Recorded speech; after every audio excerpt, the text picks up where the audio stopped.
Енормен скок на наплатата на вкупните приходи за само 38 дена. Министерството за финансии објави дека заклучно со 8 април вкупно во буџетот собрани се 88 милиарди денари, или скоро 25% повеќе во споредба со истиот период лани, но и 25% од вкупните приходи планирани за цела година.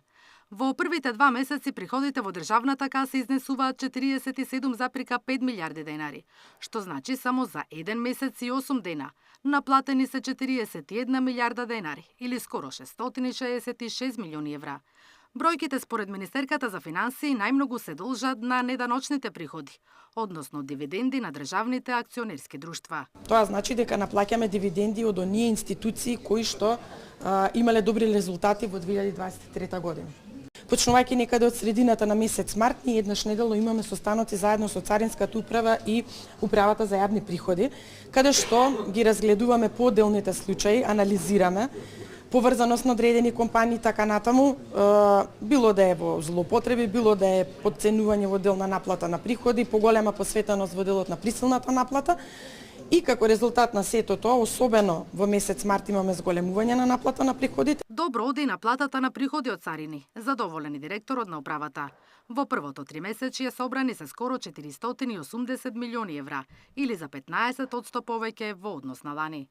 Од акциза за 5,7%, а од данок на моторни возила за 16,2%.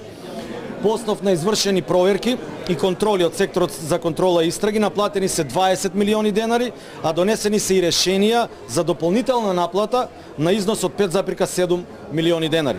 Дел од собраните приходи треба да завршат за капитални расходи, односно со овие пари да се градат патишта, школи, градинки, водоводи и канализации. Сепак реализацијата на планираните пари за оваа намена оди слабо. Потрошени се само 9%, но Кочовско верува дека бројките се такви поради сменетата методологија. По тонаа табела каде што се финансирањето и приливи и одливи, ќе видите дека стојат податоци за исплатените гаранции во име на некои од јавните претпријатија, акционерски друштва и така натаму, кои во минатото беа евидентирани како капитални расходи и како резултат на тоа ви имавте една вештачка слика во однос на тоа што се случува. Денес ние не ги евидентираме како капитални расходи, туку одат под линија долу. Значи не зборуваме за нешто што значи аванси, не зборуваме за нешто што значи плаќање на гаранции за акционерски друштва и така натаму, сето тоа ви е под линија. Повеќе пари за инфраструктурни објекти ќе се трошат во следниот период, пред се поради подобрите временски услови и можноста да се работи на терен. Наташа Мерсовска, Сител телевизија.